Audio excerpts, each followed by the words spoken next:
这个梅雨季就要来了，连接到嘉义市甲嘉义民雄的花兴桥，多年以来有塞车甲牛潮溪淹水的问题，即摆拆除改建，工程采半时间法，也就是一半路施工，一半路照常来通行，所以车路是缩短一半。预计6月底会来完工。 到时阵就会当解决塞车甲淹水的问题，所以这段交通的黑暗期，要请家己的乡亲暂时来忍耐。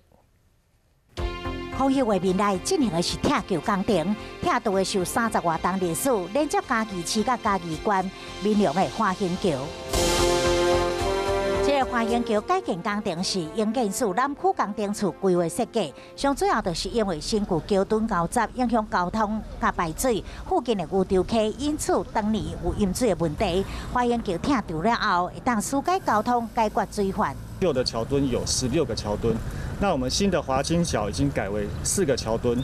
那大幅减少我们阻碍水流断面的一个影响。新花兴桥是采取一半的施工法，实施车道缩减，除了将桥墩对6吨减到4吨，同时嘛会将桥咧取直，提升行车安全性。过工程预计在6月完工，施工单位请嘉义居民体谅，这20几工造成的交通不便，经过这个路段一定要减速，慢慢来开。